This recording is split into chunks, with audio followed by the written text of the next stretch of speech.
Ya, kasus dugaan penganiayaan terhadap tahanan di Sumba Barat, NTT menambah deretan panjang kasus-kasus kekerasan atau tindakan represif yang melibatkan anggota Polri.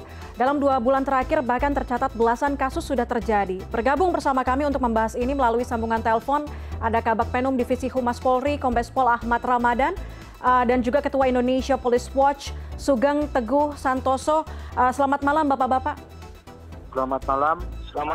Selamat malam Mbak, selamat malam Pak Sugeng. Baik. Selamat malam Pak Ramadan.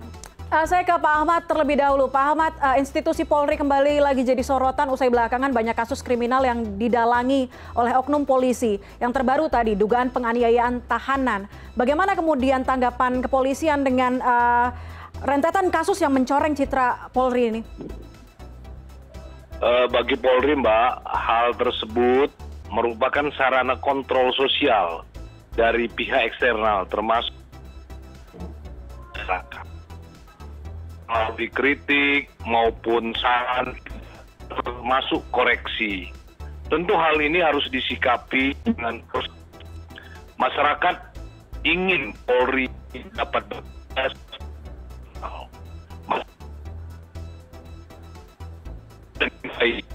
layani masyarakat. Komitmen pimpinan Polri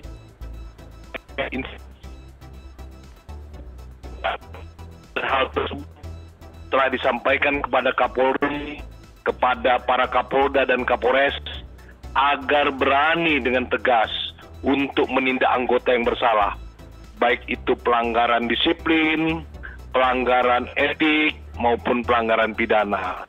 Dan hal ini akan rampung dan menindak semua pelan dan semua yang kota. Demikian.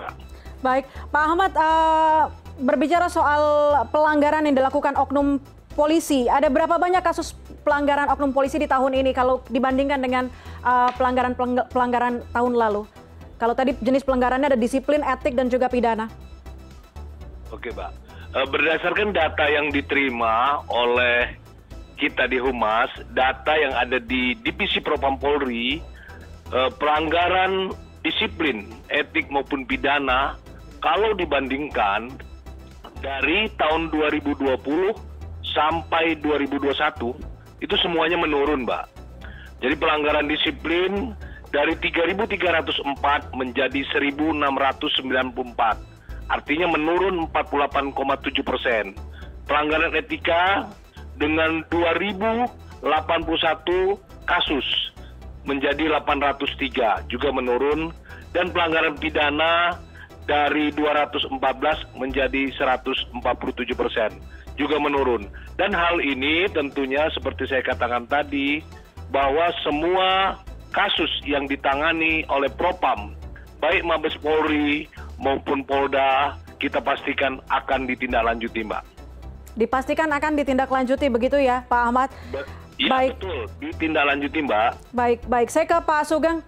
Pak Sugeng, kalau tadi mendengar pernyataan dari Pak Ahmad, katanya jenis pelanggaran yang dilakukan oknum polisi menurun. Bagaimana IPW melihat kinerja polisi tahun ini? Terkait dengan dugaan pelanggaran ya, kita harus adil melihat dalam 2 perspektif. Tindakan orang perseorangan anggota Polri dan kebijakan Polri sebagai institusi. Ya, kita melihat bahwa kebijakan Polri pada masa Pak Listio Sigit ini ya, begitu keras dan tegas ya. Saya mengapresiasi itu. Jadi cepat. Apabila ada pengaduan dugaan pelanggaran oleh anggota Polri, ada 3 poin tuh. Pelanggaran disiplin segera dicopot. Pelanggaran pidana diproses, kemudian ada kode etik. Ya, jadi harus dibedakan antara tindakan anggota Polri dengan institusi. Seperti itu. Kemudian terkait dengan kinerja Polri, terkait pelanggaran dulu saya mau bicara ya. Pelanggaran-pelanggaran yang sifatnya terbuka berdasarkan pengaduan masyarakat, memang saya melihat begitu responsif cepat. Yang sifatnya terbuka ya, penganiayaan, kemudian juga pungli yang di jalanan, kemudian juga tindakan-tindakan asusila yang dilaporkan segera dan ada buktinya, pemerasan seperti di Medan, penyalahgunaan kewenangan gitu ya, yang terbuka cepat. Tetapi juga IPW melihat adanya pelanggaran-pelanggaran terkait dengan soal penegakan hukum nih, penyalahgunaan kewenangan dalam wilayah penegakan hukum yang memang prosesnya tertutup ya, penegakan hukum kan tertutup, penyelidikan dan penyidikan. Nah, penyalahgunaan ini seperti ya keberpihakan penyidik ya, kemudian laporan yang dimanipulasi, kemudian menghilangkan barang bukti ya, kemudian ada juga melakukan tindakan-tindakan pelanggaran terhadap pihak-pihak keberpihakan tersebut. Ini yang sulit dideteksi. Kami selalu memberikan catatan tentang ini agar pimpinan Polri itu memperbaiki nih kinerja penegakan hukum ya. Memang ada wasidik, ada pengawasan internal ya. Tetapi yang namanya pameo, tidak mungkin jeruk makan jeruk, masih terjadi nih Pak Ramadan ini ya, saya menyampaikan. Jadi ketika dilaporkan kepada Propam, banyak yang kemudian mentok, tidak terbukti ya, segala macam.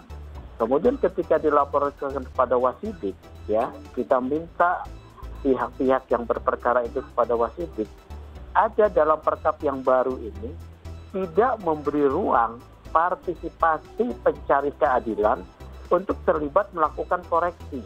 Dalam perkap manajemen penyidikan sebelumnya, itu pihak-pihak pencari keadilan diundang hadir untuk menyampaikan komplain, pendapat, meluruskan segala macam. Nah di sini jadi ada dua sisi ya.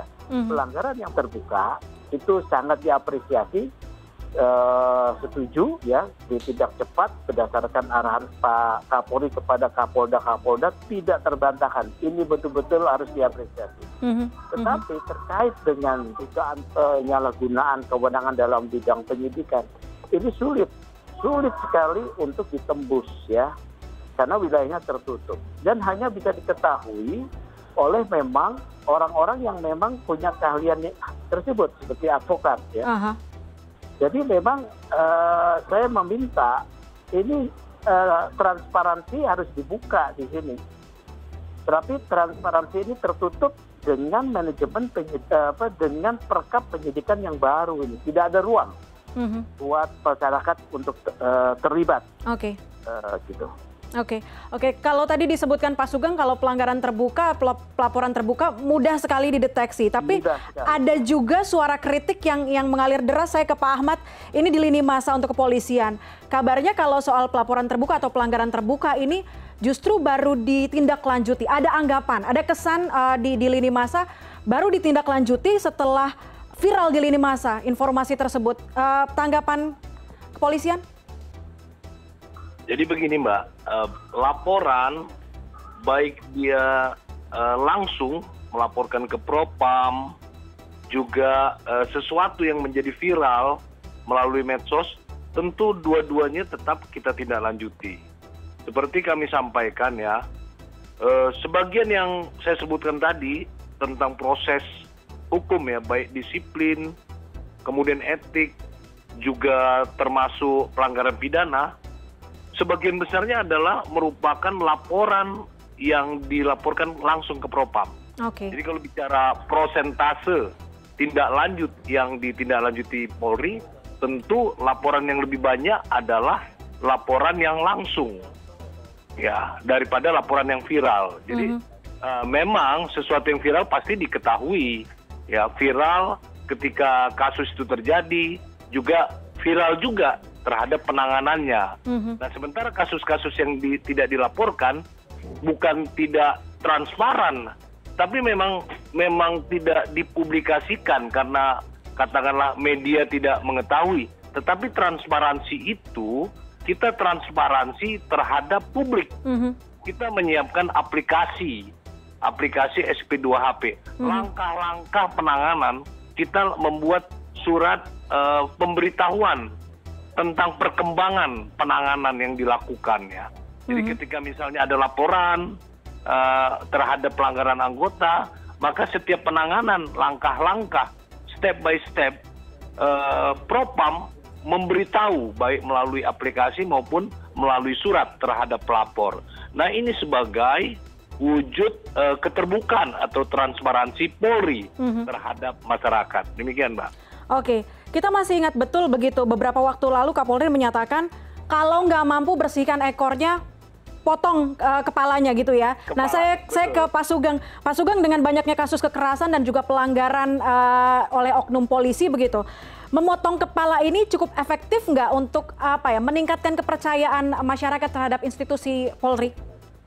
Pernyataan Pak Kapolri itu sebetulnya saya nilai sebagai warning psikologis ya, warning psikologis agar Kepala Satuan Wilayah Polri melakukan pengawasan dan pembinaan kepada anggotanya pada setiap tingkatan. Ya. Ini warning psikologis. Karena memang kalau yang salah anak buah gitu secara perbuatan dan juga pimpinannya tidak, tentu tidak bisa juga dia ditindak ya. Tetapi kalau dalam kaitan tindakan anak buah yang kemudian sebetulnya pernah dilaporkan berkali-kali, sampai ingat nggak yang di Sumatera Utara, ini banyak Sumatera Utara nih, sampai pelanggaran itu 14 kali, tapi kemudian baru viral ketika dia menangis-nangis ya, di depan anaknya ya, dia kan melakukan pelanggaran banyak itu, ya, itu harusnya tahun 2015 sudah harusnya diberhentikan, tapi tidak. Nah ini pimpinan yang seperti ini harusnya yang ditindak. Ini warning psikologi oleh dari Kapolri kepada pimpinan seperti tadi ya, warning psikologis yang menurut saya. Tapi yang tadi dikatakan Pak Ramadan benar, transparansi kepada masyarakat itu dalam bentuk SP2HP yang bisa diakses online. Tetapi substansi proses penyalahgunaan kewenangan dalam proses-proses yang tertutup seperti penyelidikan dan penyidikan kadang-kadang terlihat, dipahami, tetapi kemudian ketika ini diajukan keberatan, wasidik tidak, perkap ini telah berganti, tidak ada ruang buat masyarakat untuk berbicara langsung dalam proses gelar perkara. Nah ini kemunduran menurut saya, ya kemunduran yang terjadi. Karena di dalam SP2HP itu hanya poin-poin pokok yang telah dilakukan oleh penyidik, apa yang sudah dilakukan. Itu memang kita bisa tahu.